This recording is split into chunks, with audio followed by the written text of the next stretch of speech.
Okay,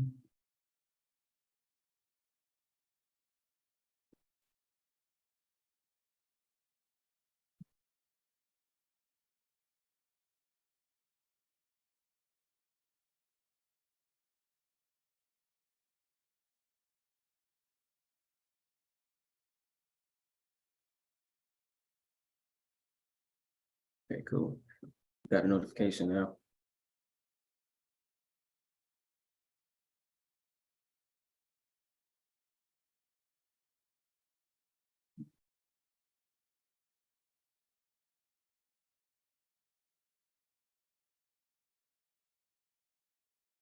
All right, hello and welcome to the Lost Confederacy channel. This is week 13 of the 13-week fiscal program of recovery for American prisoners of war. Today you have myself, Chief Biko, as well as Chief Alligator and Chief Quietwater. And here, as always, we focus more so on that first letter in the acronym APOW, which is American.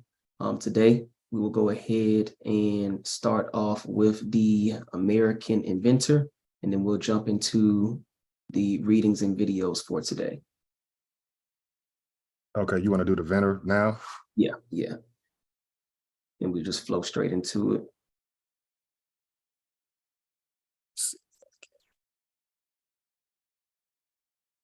Share my screen. Let me see. I'll give it 1 second. Is it this one?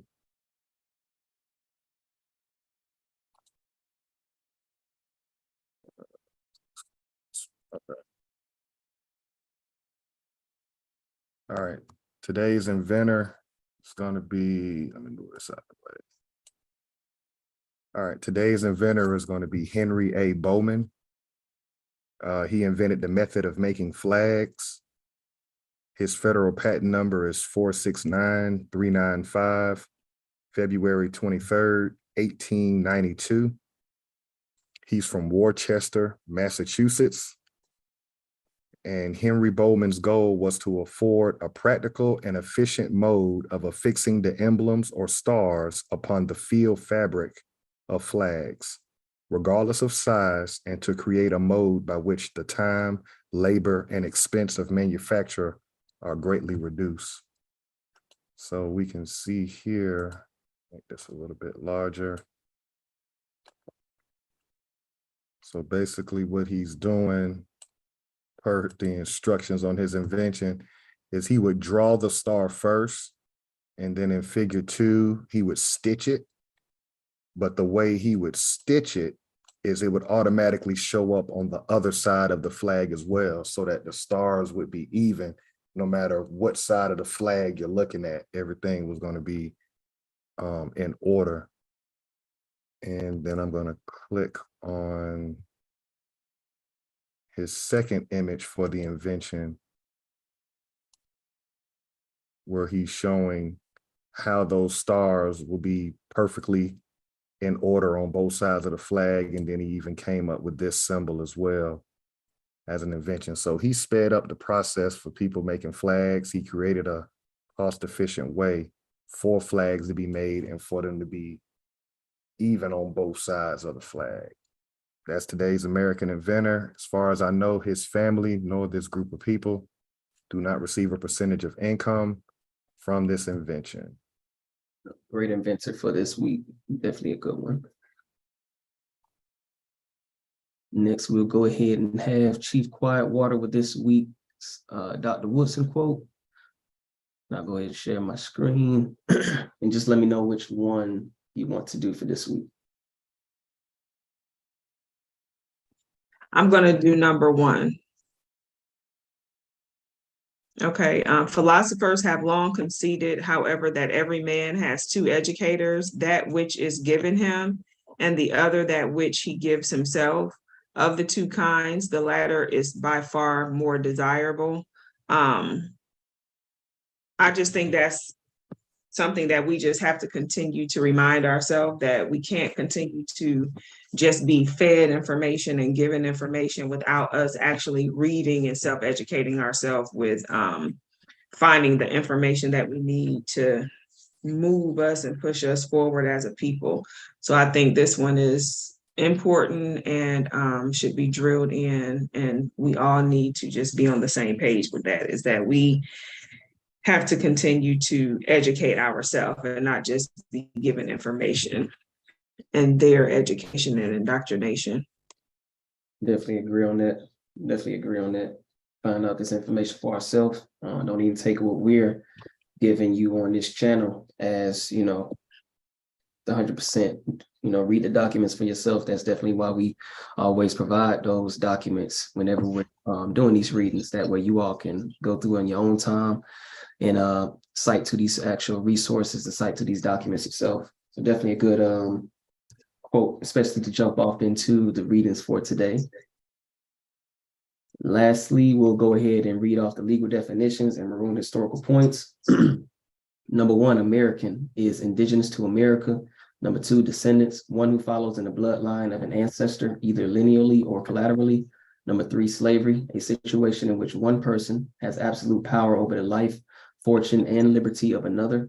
Number four, prisoner of war, a person, usually a soldier, who is captured by or surrenders to the enemy in wartime. Number five, school, any institution at which instruction is given in a particular discipline. Number six, education, an enlightening experience. And number seven, recovery, a return to a normal state of health, mind, or strength, the action or process of regaining possession of something stolen or lost. And last but not least, the five maroon historical points. Number one was a person escaping slavery, seeking freedom, or breaking the law. Number two, providing unity and a strong defense came first. Number three, leaders were first and foremost military figures. Number four, Maroons established guerrilla warfare, planting sharp sticks in thick grass. And number five, Maroons knew their European enemies' language, defenses, and plans. And those are our Maroon historical points. And just as we started off last week, we're going to jump into this video here of Lyndon B. Johnson signing this 1968 Civil Rights Act, also known as Indian Rights Act, which we'll be getting into today. But again, as we always explain, definitely want to pay attention to what is being said, how it is being promoted. Again, being promoted to or for the Negro in regards to not only the 68 Civil Rights Act, but also the 64, as well as the 65, which we also just got through reading.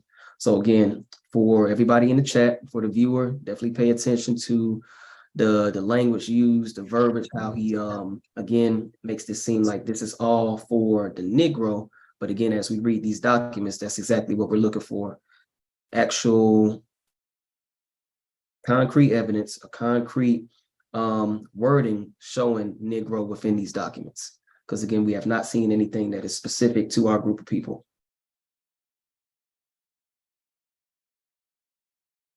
Even while President Johnson talked to Chancellor Klaus about America's responsibility in a time of crisis and challenge, word came from Capitol Hill that Congress had passed and sent to the White House the Civil Rights Act of 1968. Included in the measure was a landmark open housing bill, which, when fully effective, would forbid discrimination in approximately 80% of all housing offered for rent or for sale in the United States.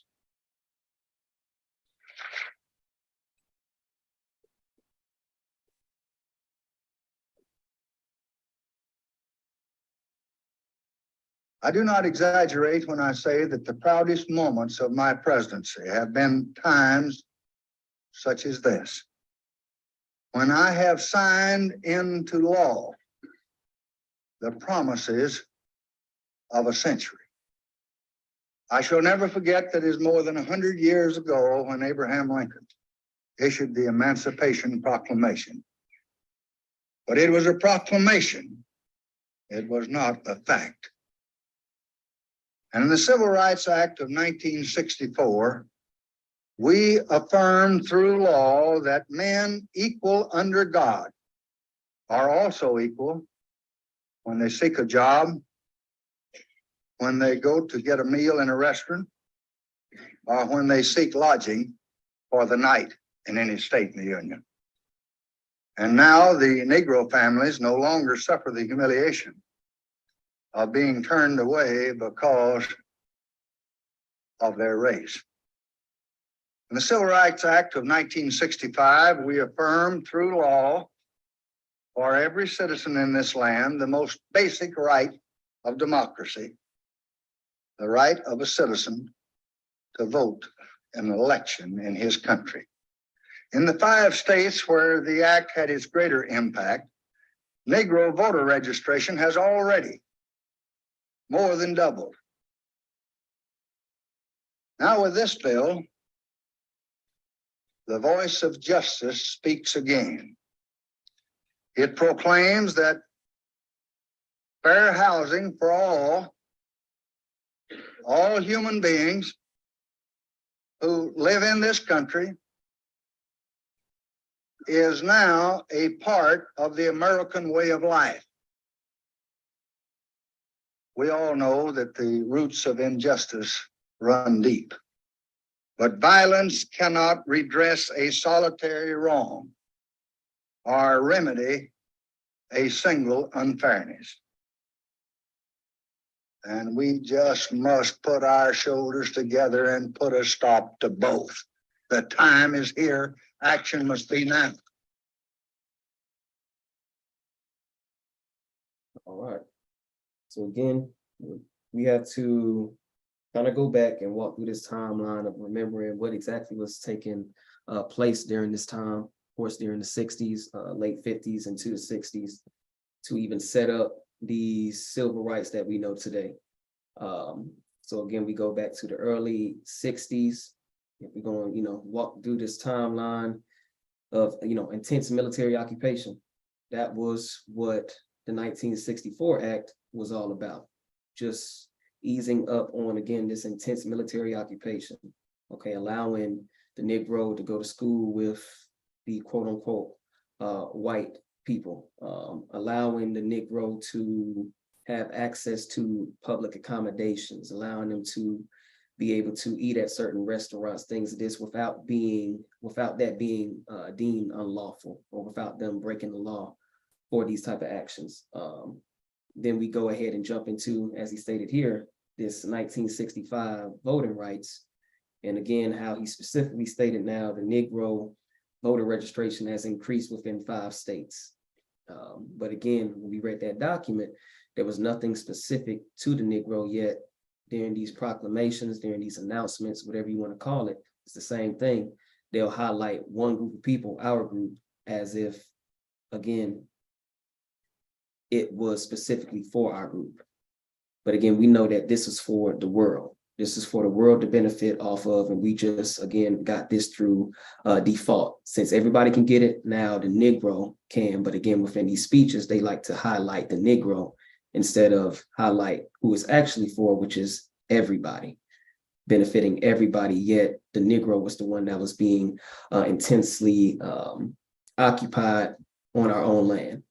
So again, as we just walk through this timeline, beginning July 2nd, 1964, again, military occupation, very intense military occupation at that. We jump to February 21st, 1965. That's the day Malcolm X was murdered. Then we jump into a month later, March 1965. That's when you get this bloody Sunday within Selma. So again, a month later after Malcolm X was murdered, now you have Bloody Sunday in Selma. A few months later, August, now you have the Voting Rights Act. So before we jump into this 1968 one, there was also another murder or assassination, if you want to call it, and that was of Dr. King. So his happened in April 4th, 1968. And now we have this 1968 Civil Rights Act, also known as the Indian Rights Act, coming April 11th, a week later in 1968 of that same year. So again, if we're keeping track of this timeline, keeping track of the violence that's occurred on this land to our group of people, and again, how they're specifying our group, yet they're not specifying our group within these documents, starts to make things kind of click for you and start to understand, okay, so why are they promoting this as if these rights were specifically for our group, when that's not the case? And again, we're seeing it even to this day that everybody benefits from the Civil Rights Act, but us, it seems like. So I'll let you all kind of build on that before we jump into these readings for today, and then we'll go from there. Yeah, I think those dates are definitely very important for us to follow, you know, because it was really just right in our face how everything just proceeded to happen. The fact that just 1 week after, 1 week before, or 1 week after Martin Luther King was assassinated by the government, then here's this Indian Rights Act. So these dates are definitely key to us kind of knowing how things just kind of proceeded, and totally just neglected to mention anything about us specifically. Yep, I agree. It's we just weren't taught this in school.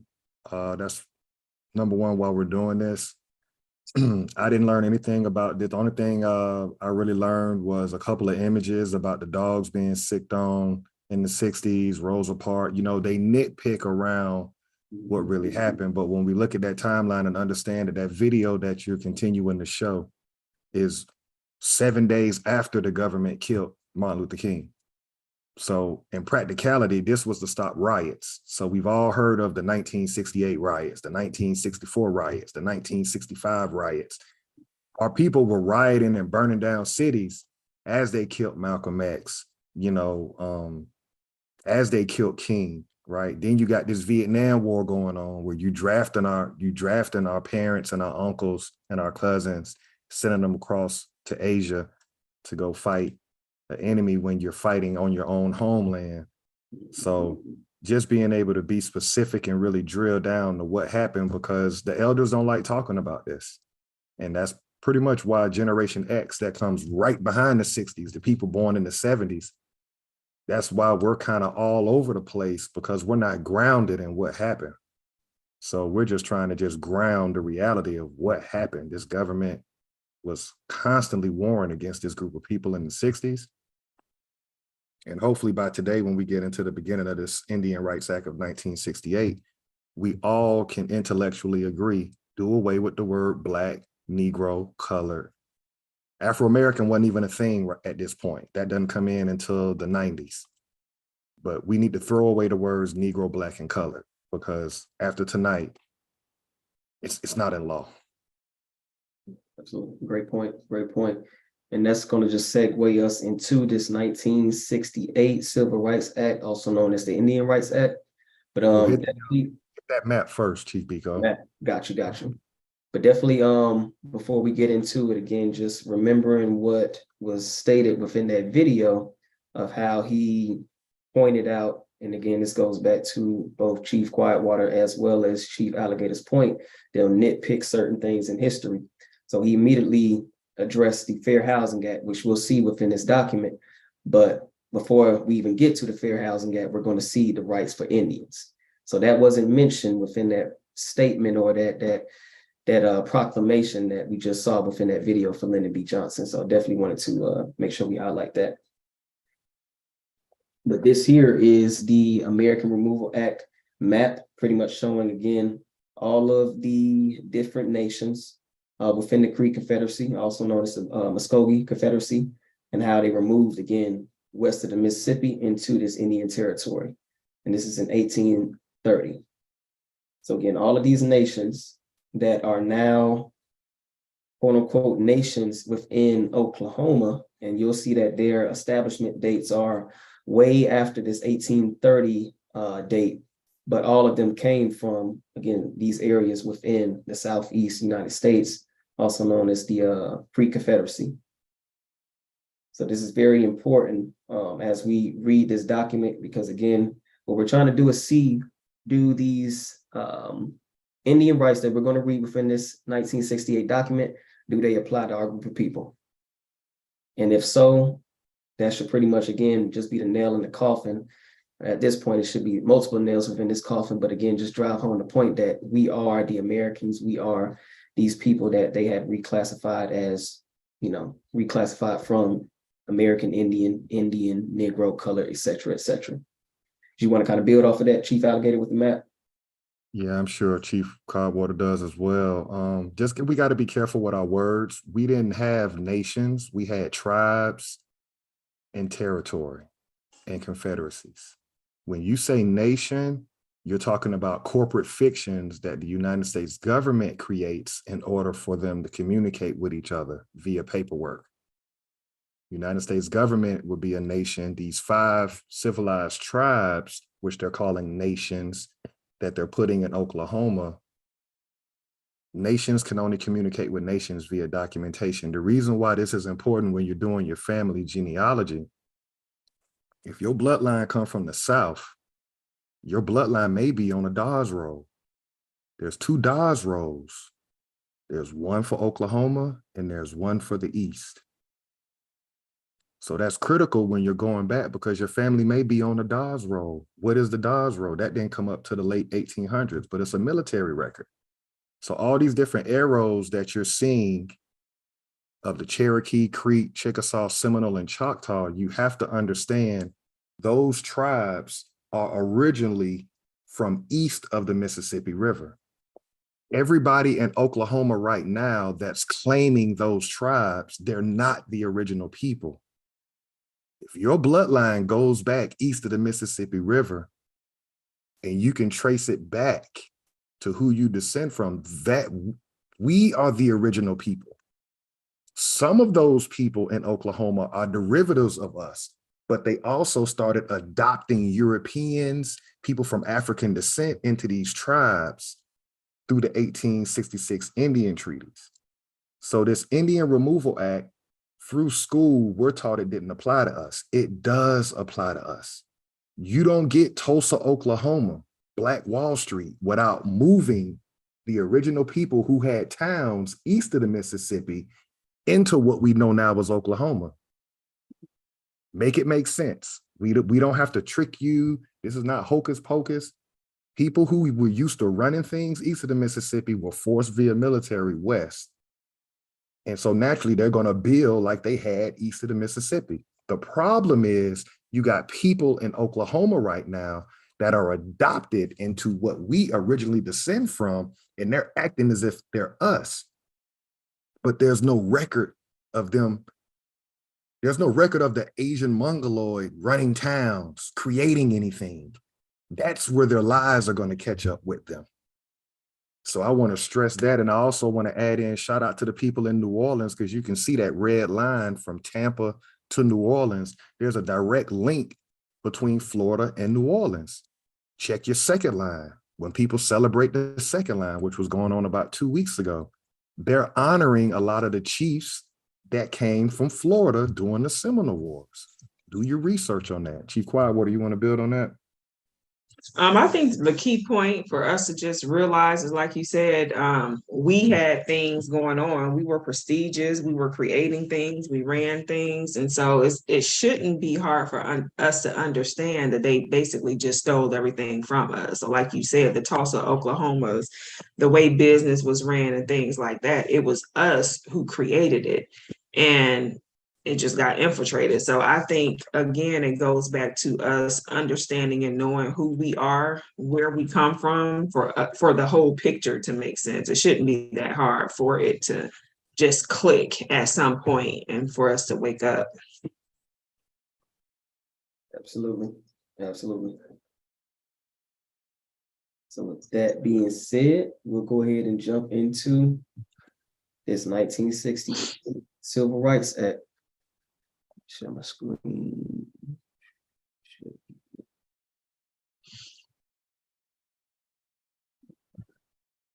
Is that clear for everybody? Yeah. All right, perfect. Matter of fact, let me go to this one.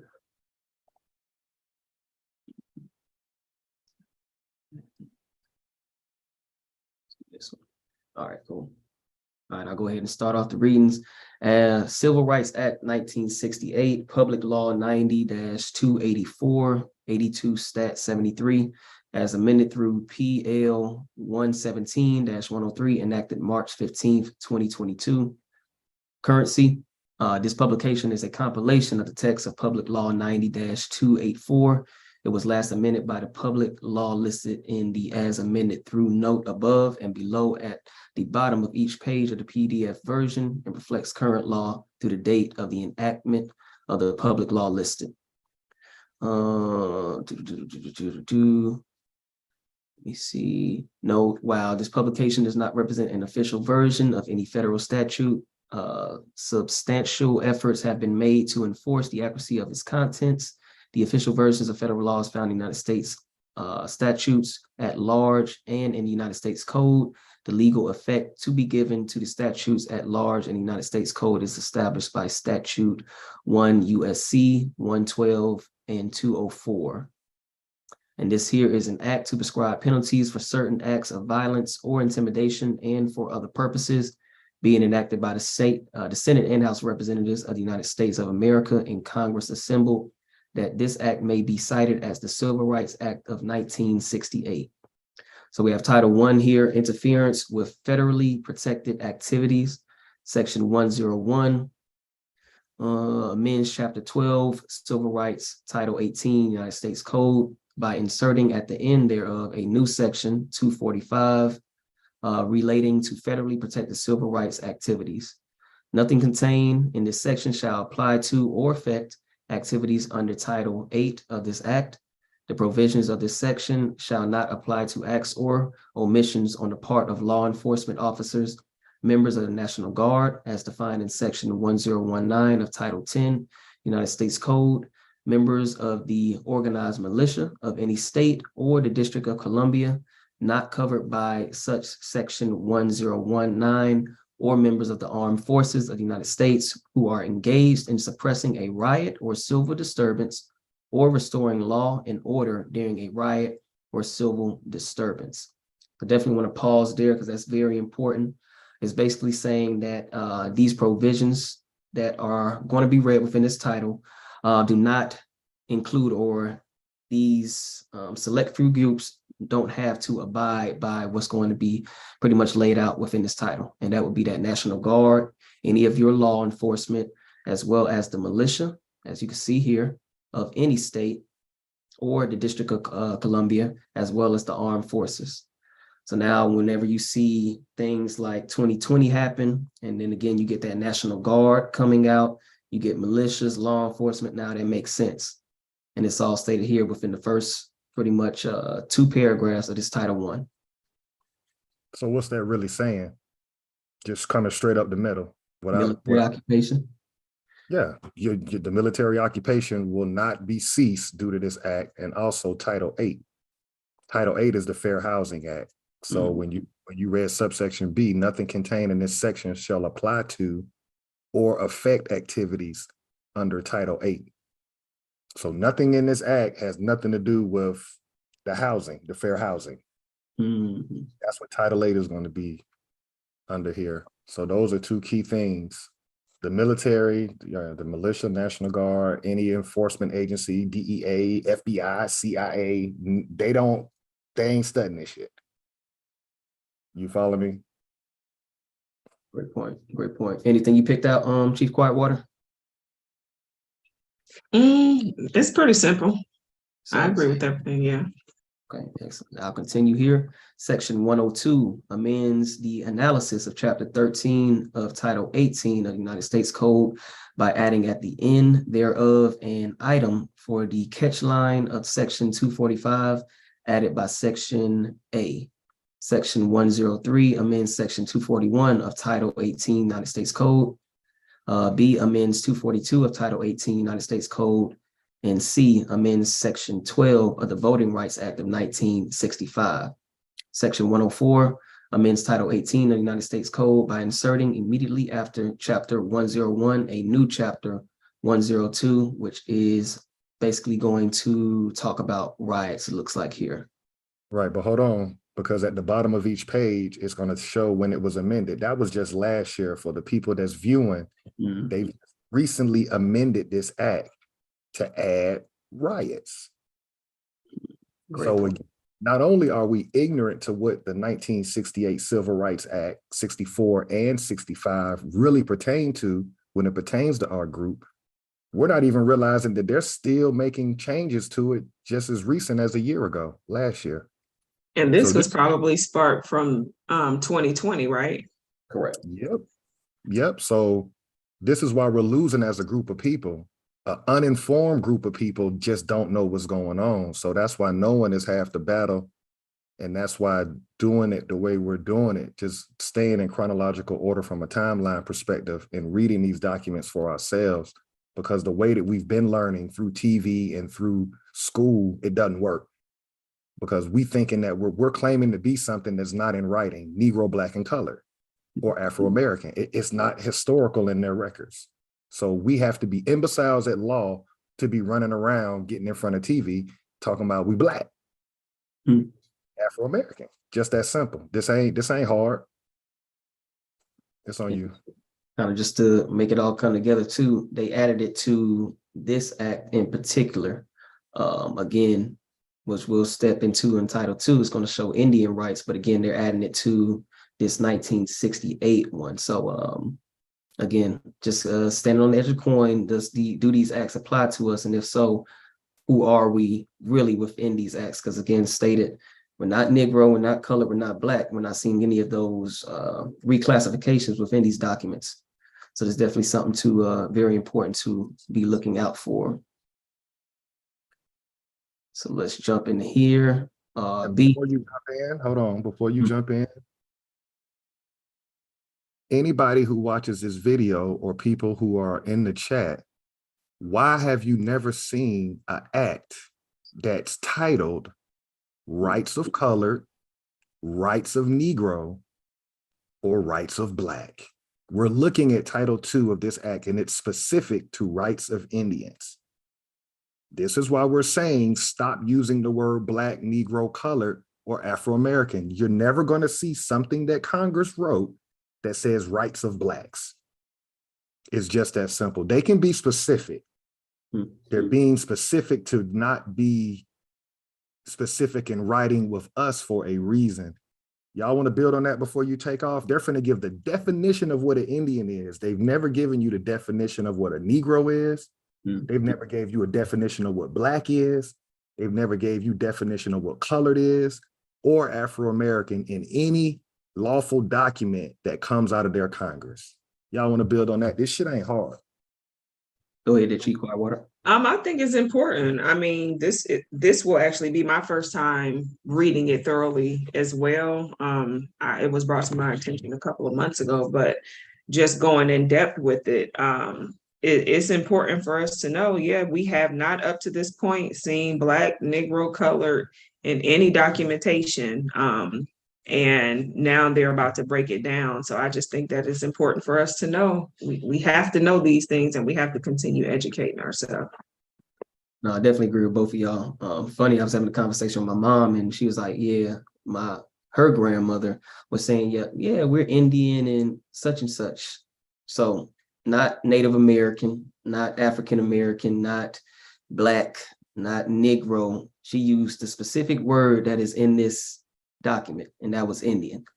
So Wow. even that in itself, which I'm pretty sure a lot of people in the chat, hell, you can put up a feather if your grandparents or your mother or somebody said the same thing. Yeah, we're Indian and whatever else they may have said. And I think we've just used that so loosely. We got Indian in our family, but we really do. I mean, we are, you know what I'm saying? I mean, we've used that so loosely, so it was known, but I don't think that people knew how deep this went in regards to how they just X'd us out by putting those titles on us, like Black, Negro, and colored. Correct. So great point. I'll jump into it. So Title II, Rights of Indians, definitions. So we got Section 201. For purposes of this title, the term Indian tribe means any tribe, band, or other group of Indians subject to the jurisdiction of the United States and recognized as possessing powers of self-government. Definition number 2, powers of self-government means and includes all governmental powers possessed by an Indian tribe, executive, legislative, and judicial, and all offices, bodies, and tribunals by and through which They are executed, including courts of Indian offenses, and means the inherent power of Indian tribes hereby recognized and affirmed to exercise criminal jurisdiction over all Indians. Definition number 3, Indian court means any Indian tribal court or court of Indian offenses. And number 4, Indian is defined as any person who would be subject to the jurisdiction of the United States as an Indian under Section 1153, Title 18, United States Code, if that person were to commit an offense listed in that section in Indian country to which that section applies. All right, stop right there, go back up to definitions. Definitely got to build on this. Number 1, the definition, Indian tribe. Indian tribe means tribe, band, or other group of Indians subject to jurisdiction of the United States. What tribes would be subject to the jurisdiction of the United States? We got to go back to the 1830 Indian Removal Act. You see why that's important, y'all? So in 1968, let me ask the question to people who may be viewing this for the first time. Did we have courts where we would try our own people and find them guilty or innocent? That's something to ask yourself, because we're reading something that took place in 1968. What was the position of our people in 1968? Did we have our own tribunal court system? I'm going to say no. We were in no man's land. Why are we in no man's land? Because they moved people militarily from the 1830s all the way throughout the unlawful Seminole Wars and the fake Civil Rebellion. Those that did not go into Oklahoma, you're just left, you're Negro. You're not, you denationalized. You didn't have courts in 1968 to try your own people. You were brought into a foreign court. Okay, got you. Right. You see what I'm saying? So your jury of peers was a group of Europeans, and they could drag you out in the middle of downtown and lynch you. So we got to look at we got to think back, even though I wasn't born then, nobody on this channel was born then. What was going on in 1968 with our people? Did we have any structure? Did we have our own government? So that's the price that we're paying. That's the price that we're paying because the United States government had been sneak attacking us throughout the 1800s without declaring war. That's why we're focusing on their Congress never declared war against us, but they were voting to remove people, waging war. And so the towns that were lost, the economics that were stolen, all of that was unlawful. So now here we are over 130 years later, from 1830 to 1968. We don't have a structure when this is written. Basically, their system was created and moving like a well-oiled machine, and we were just there, just trying to insert our way into their system from then until now. And their system has been working exactly how they needed to work in their favor. Yep. So in 1968, you got some of us saying, okay, intense military occupation is over in 64. Okay, 1965, we think we can vote and be a part of the US government, but you're willfully dishonoring your bloodline because your grandma in the 1960s, who was still alive, you knew she was whatever Indian tribe that she descended from. So it was really the youth of that time, the kids that were in college, they're coming up with these organizations that's taking us off the land. Black Panthers, that was a political organization, but you're calling it Black. Then you got MLK being killed. He's a Christian, that's religion. That's got nothing to do with your family tree. Everybody on your family tree could have different belief systems. So you see how they got us through media, where you can go Black Panther, which is political party. You could be Christian, rocking with MLK, but that's not your bloodline. Or you could be Nation of Islam, which was Malcolm X, still not your bloodline. So either way, they got you off the land, closing out the 1960s. Anything else y'all want to build on this? Just looking at these definitions, we didn't have our own tribunal courts. To this day, we don't have our own structures to communicate with this government, which is what we're saying. Organizations is small talk. The best we do is organize. NAACP is an organization. A church is an organization. We got to think government. Y'all want to build on that? I'm on the same page. I think that sums it up pretty much for me. You're unmuted, Chief Biko. Oh, my bad. But no, I definitely agree. Because again, when have we had our own courts? When have we been able to try anybody within our own court system? Just ask yourself that. And we haven't. So I think that in itself just explains a lot into, you know, our structure, again, our organization, how far we're willing to take organizing and creating a structure for ourselves too. Again, usually in stopping at the foundation aspect. You know, we're building a Black Lives Matter organization. We're building a NAACP organization. But when it comes to actually building a government structure that's going to support an economy, things of that nature, that's where we seem to be hesitant towards as a group. So I'll continue into Indian rights. So we have section 202. In general, no Indian tribe in exercising powers of self-government shall, 1, make or enforce any law prohibiting the free exercise of religion or abridging the freedom of speech or of the press or the right of the people peaceably to assemble and to petition for a redress or redress of grievance. So again, sounds like they are again coming up underneath this United States government, because this would be the same thing from your first Bill of Rights, freedom of speech, press, religion, etc.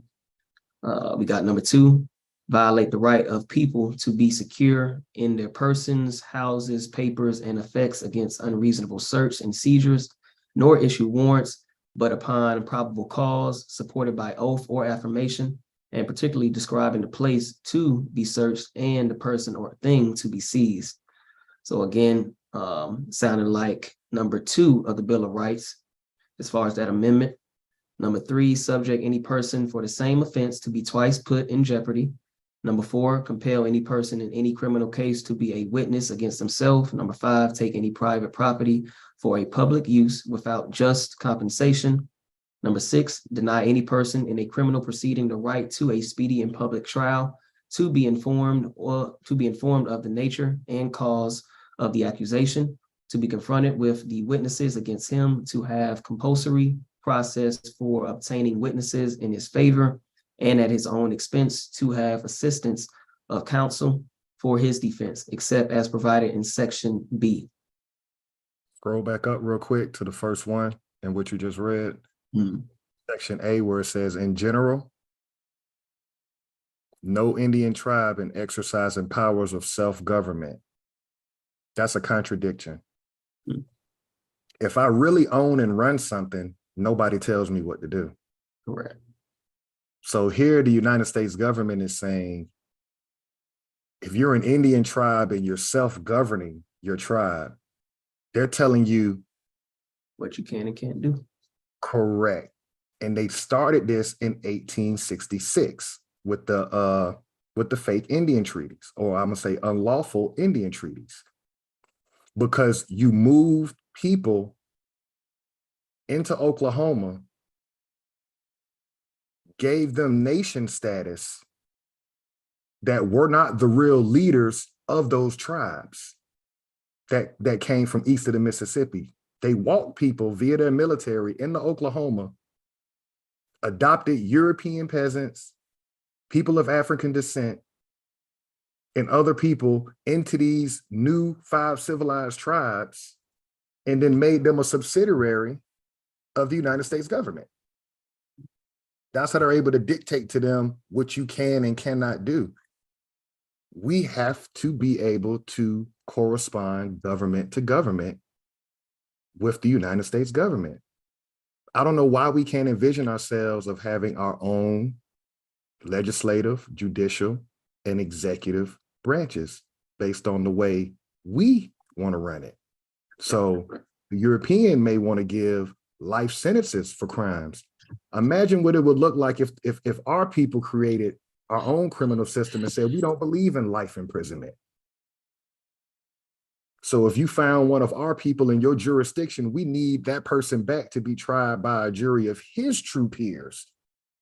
And we'll punish them according to what we want to do. That's what we're trying to convey to people through this channel. We got to stand all the way up. You can't let these people with no money at this point. Their government is bankrupt. They never declared a head-up fight. They've been waging unlawful war on us, and then you turn around and let them dictate terms to you after they stole everything from you. Y'all want to build on that? And then I think it's important for us to also, us putting religious leaders, athletes, entertainers as the people that actually speak for us, and the people who front like they're the ones who are supposed to get things done for us, and they literally get nothing done, like the Congressional Black Caucus. But we have to put the right people in place to make these things happen as well.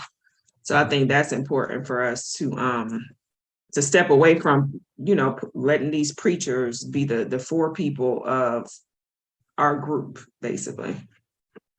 I definitely agree with what you said there. Yeah, stop letting them dictate who will be our quote unquote leaders. Getting back to how we actually ran things, again, going back to the Maroon historical points, military figures are first and foremost our leaders. Mm-hmm. And as we look at any other country and how they run their countries, their governments, most of the time you're going to see a commander-in-chief or a military figure as the president. I'm not even sure what other, the dictator, whatever that highest ranking person is within that government, they're going to be a military figure. Right. They're going to be wearing, again, both hats on the business end as well as on the, hey, we gotta go ahead and get on the fighting end, making shit happen when it comes to actually having a war against people and things of that nature. So we have to get back in alignment with that. But this is definitely important here in regards to, again, if they are supposed to be self-governing, they have to now make sure that they don't go against their parent figure or their parent government, which will be this United States government.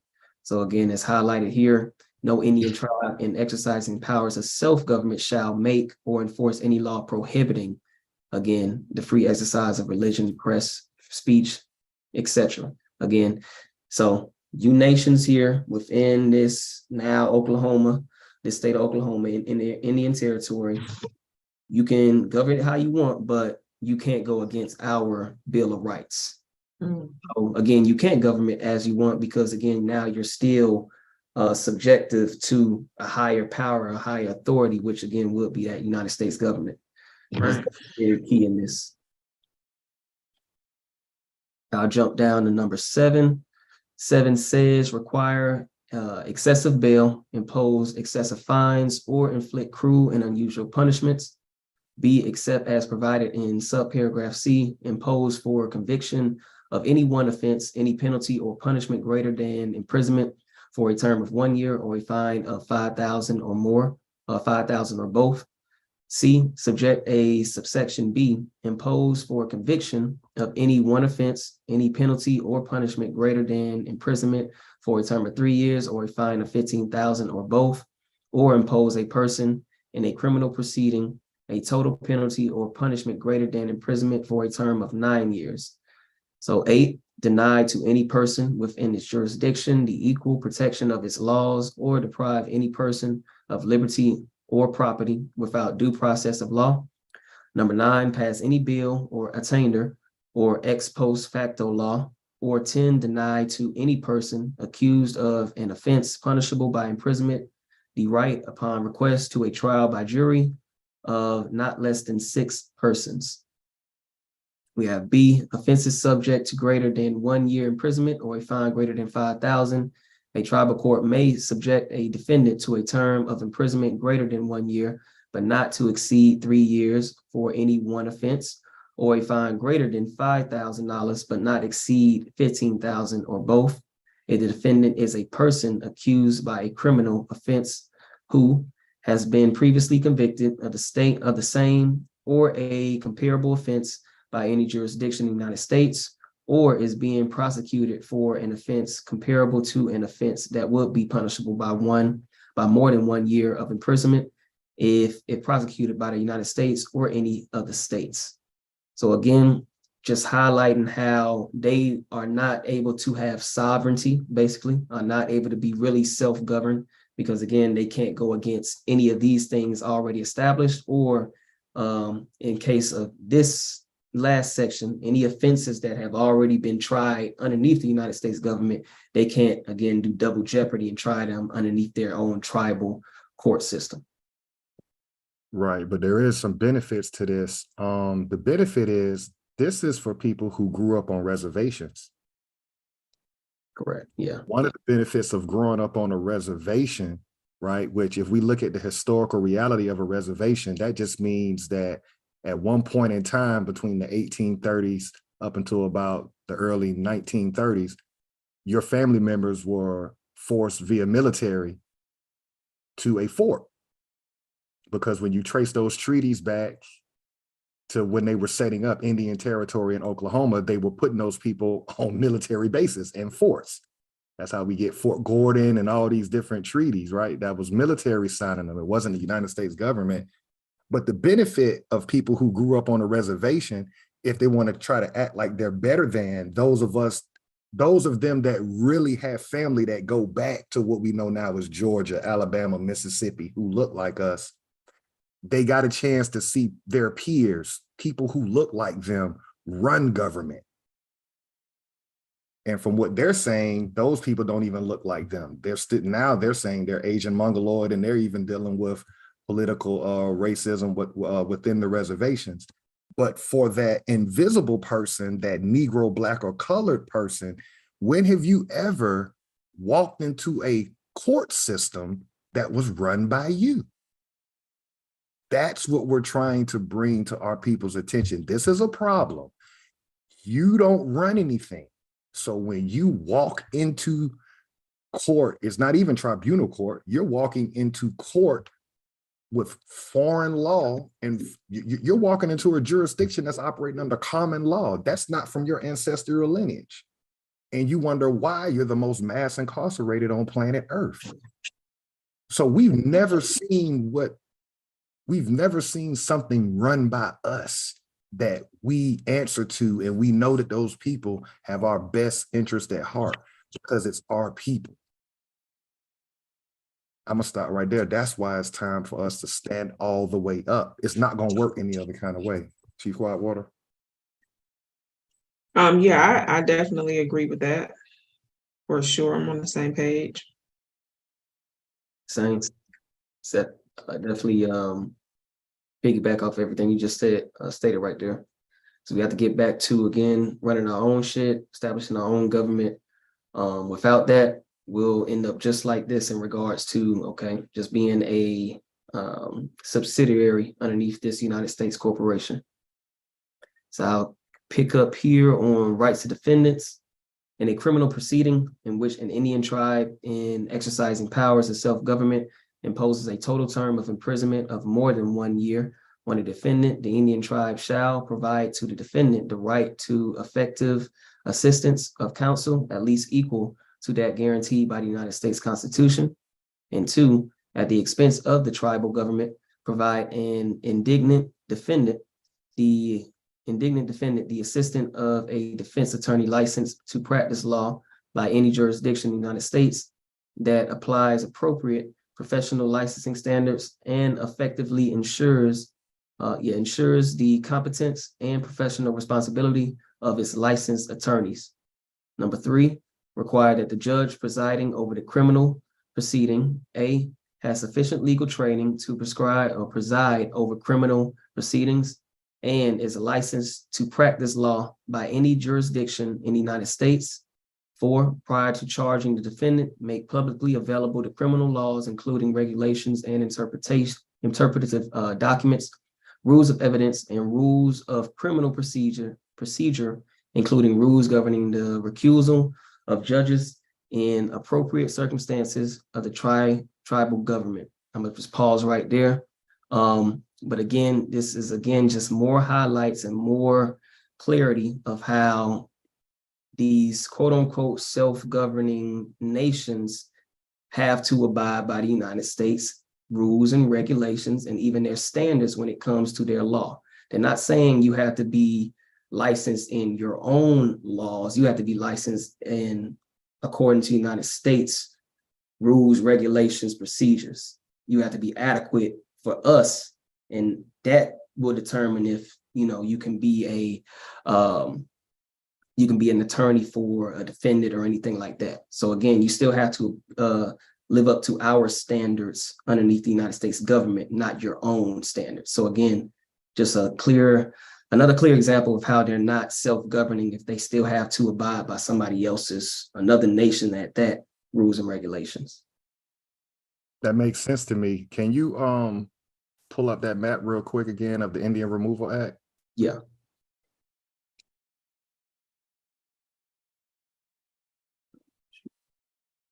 When we look at the historical record and just go down the timeline, it makes sense why they're sunning them like that or why they're playing big brother to them. I'll wait till you get that map.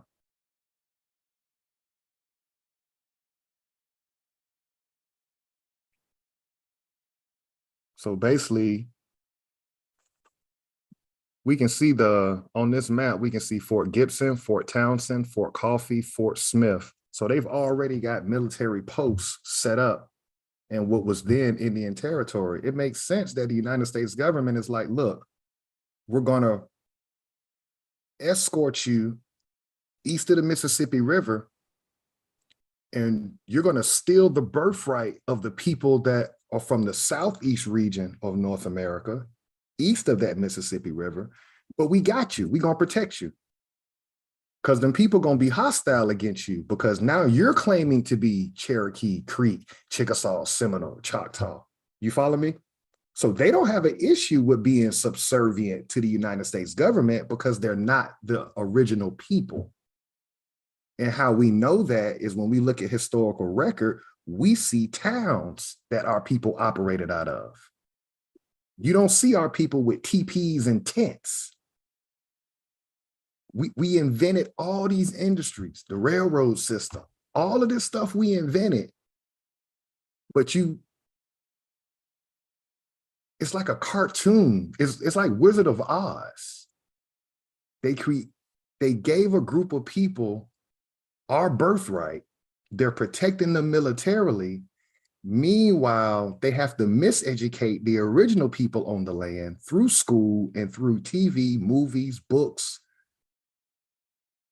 about fictional names that don't even exist in writing. And here we are in 2023, and we still don't get it. We still don't get that Black, Negro, and colored is nowhere in their law.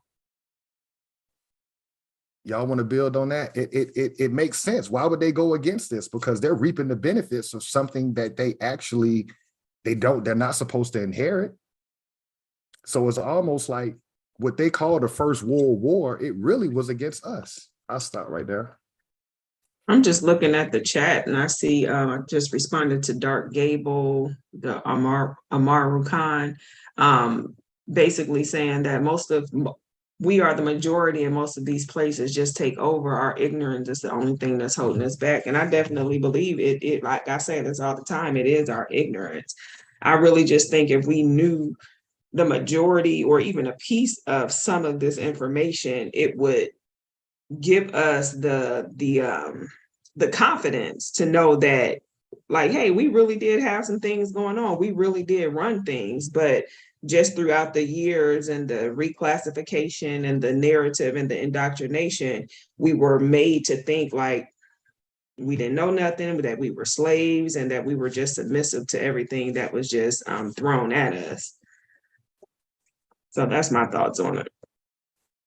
Nah, I definitely agree. Combination of, lack of knowledge, lack of knowing.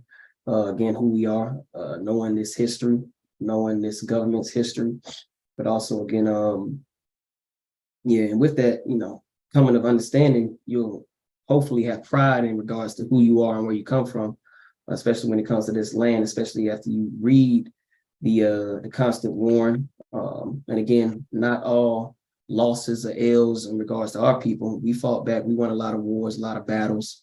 But even in hearing that, say, hey, nah, we come from a fighting people, people of warriors and things of that nature. So it's definitely important.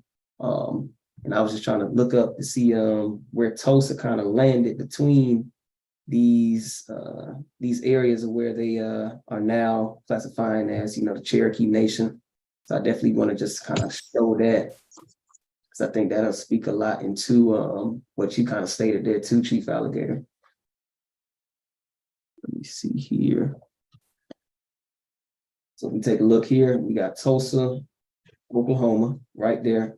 But then as far as what it's surrounded by, Cherokee Nation, Choctaw Nation, Chickasaw, Seminole, Creek.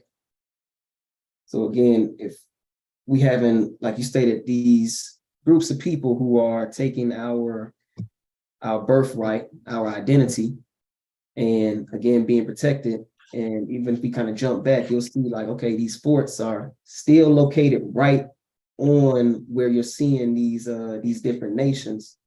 And it makes sense, okay, they're gonna want to fight back for their identity. So we'll need to go ahead and make sure that we wipe out any semblance, any memory of themselves being exactly who they are. Again, the cream of the crop, people of this land, again, being able to build quote unquote Black Wall Street. Again, there was many of those, but we're going to use that for an example. Again, you didn't hear any of that coming from that Mongoloid featured quote unquote Native American. So I think that's very key as well, as we just take a look and can start to understand, okay, this all starts to align. Again, seeing these forts, same pretty much areas where I just highlighted at the present day different quote unquote 5 civilized tribe nations. And it rhymes with history, y'all. When we look at, okay, so what happened to the people that didn't go into Indian territory? Then we'll use terms throughout history like, oh, the Great Migration, when people from the Southeast were running to the Midwest. That wasn't a great migration. That was unlawful wars against our people. They were literally running, leaving everything behind just to save their lives. That's how we end up in Detroit and Chicago. So, the people that look like us as well are not being all the way honest and forefront with what was going on. What the price that people had to pay that did not go into Indian territory. They caught hell from 1830 until 1964, when they said, okay, we will no longer intensely military occupy you. Listen to the people that are still living today from that Motown era, the Smokey Robinsons, and those people tell you that they will get shot at being in quote unquote sundown towns. Let's call that what it is. That's you walk into the wrong restaurant, don't read the sign outside that says no colors or no Negroes allowed, and they can bust you in broad daylight. So I don't know why the older generation wants to glance over what really has happened to us. And so now we've been blended into nothing because we don't want to have these reality conversations about what's happened. Now here we are under terms since 1968 that the president didn't even say at that time. Lyndon Baines Johnson called us Negro. So how you get a Black caucus 3 years later in 1971? That president didn't say Black. He said Negroes can now eat at restaurants. So 3 years later, we get Black. Then we go from Black to Afro-American in the 1990s. Now you're trying to move it to people of color. Why? What? We're being erased because we don't know who we are. And it's because we don't want to have these hard conversations. Unlawful war. We're literally I don't know how else would y'all word this? Like, to be Black, colored, or Negro and Afro-American means you're nothing under the government. I don't know how else to say it. I would say it's simple like and just think of it as an inmate. You're no longer a name, you're a number. You Yeah, that's a good one. you inmate 325-6. Hmm. They doing the same thing with us as far as like, okay, y'all whole group is now black. Right, We're gonna right. make it sound a little bit better for the time. We're gonna call y'all, African American. Matter of fact, we're gonna do away now. Y'all just people of color. Y'all just the Crayola box people. Like, so Right, they're just being able to dictate terms, again, dictate who we are as a group. And then we try to, at least a majority of our people that are still, brainwashed will try to attach themselves somehow, some kind of way through history to say, oh yeah, we're black because we're from this place and that place. There is no people or anything called black or et cetera, et cetera. So again, it's now we're in this, trying to grasp onto anything when again, just go back and do your own genealogy, your own family lineage, and then see what the documents say in regards to that time, as far as, being able to go back as far as you can. What were you being called at that time? What were your family actually calling each other at that time? right.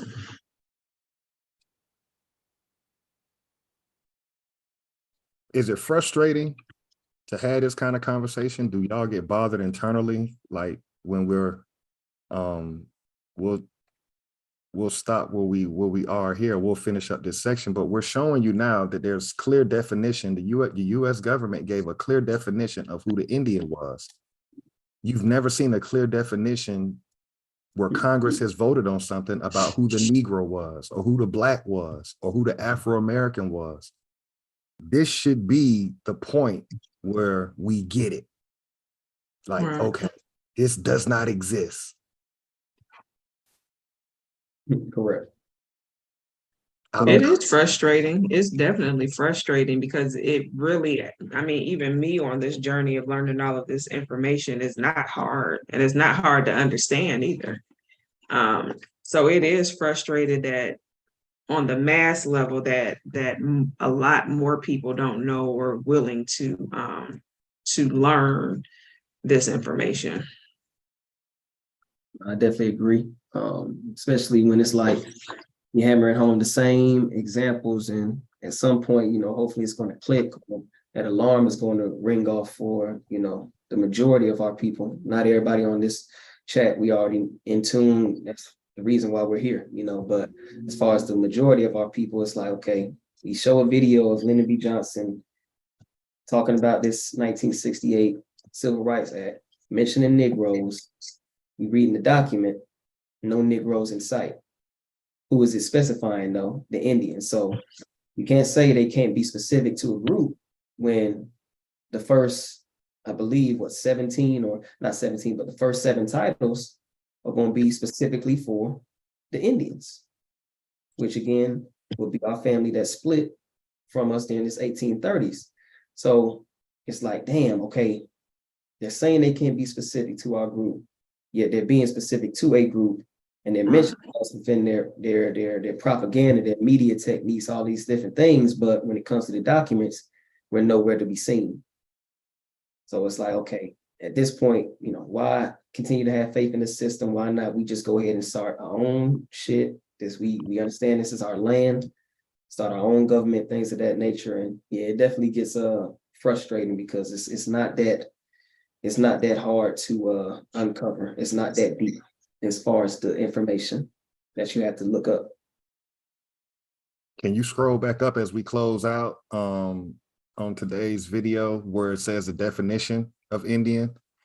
And as we read this document, we're just gonna keep coming back to this. What we're showing is, find us a document from Congress where they give rights to the Black, Negro, or colored, and list the definition of what the Black, Negro, or colored is. What we're saying is there's no document that exists that has a definition coming out of Congress from the United States government that clearly defines what Black, Negro, or colored, or Afro-American is. So we're in a war. We've been in war, and the propaganda, which is newspaper, television, they proclaim to the world one thing while waging silent war on us. I really don't know how else to put it to people. If you are over 10 years old, you can get what we're showing you on this screen. You're seeing Congress of the United States government write a clear definition of what Indian is.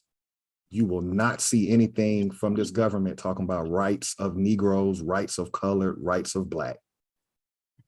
It's time for us to stop the madness. That's my closing statement, and y'all can go ahead. Yeah, for sure. We have to take this, and now that we're saying this and we're wrapping up this whole entire journey that we've been on, and we've been able to provide documentation throughout this whole course that we've been on. I just think that it should be easier for people to understand and to see that we have definitely been ignored, benign, neglected throughout this whole time. And this is just the nail in the coffin. Definitely agree. Definitely agree. Yeah, folks that never went west of that Mississippi, we the Negroes. They've given our bloodline, our name, our identity to these individuals out in Oklahoma, and now they're setting up shop in regards to their rights with this document. But again, nothing specific for our group, but again, constantly being warred upon, as stated, through propaganda. They'll claim it as a war on this, a war on that, but it's really just a war against the Negro, the stubborn individuals that did not go west of the Mississippi. And it's going to be on site until we eliminate you all. That's what they're saying with our group of people.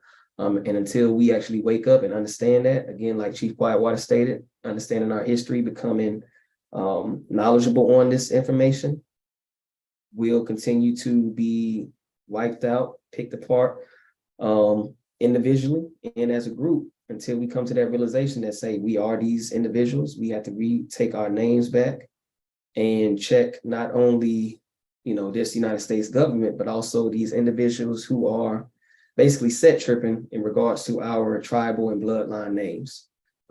It's going to have to be a lot of straightening getting done with multiple groups, but until we, again, come to this knowledge as a collective, as a majority, I mean, shoot, what we're doing, just reading documents. So again, shout out to everybody on the chat, in the chat, tapping into these channels, tapping in not only this channel, but other channels that are, dropping gems as well. Slowly but surely, we're waking up. But again, until we do this as a collective, we're going to be doing or seeing is the same thing every month, every quarter, every year, till we finally realize it as a group. Chief Quietwater, let me ask, you got, from a feminine energy standpoint, do we have a chance, like being a mother, do you think that it's really getting that you're not Black, you're not colored, you're not Negro, because unfortunately your granddaddy or your uncle, whoever, was living at this time, because clearly niggas probably didn't give a fuck about this a week after King was killed. They probably tearing up cities. They could care less. I mean, I really honestly, just speaking from just me personally, I know a lot of people who don't have their eyes open, and it's neither good nor bad, but no, I don't think that they care at this point. The people that, like you said, that just came out of the Jim Crow back then, and they were just, happy to be able to vote and all of those things. And then we have us, and we're too consumed with so many other things and distracted by so much other stuff. And then we have our kids, and our kids are very, very far removed. So it has to be us, our generation. Do I have hope, or do I think that it can change? No time soon at all. Definitely. It's just going to take too much for us to get all on code, because you have a lot of people who have the information, have the knowledge. A lot of people are doing proactive things, but we still can't come together. And stay on one path to get one thing done. So that's just my personal thought. Damn. Yeah.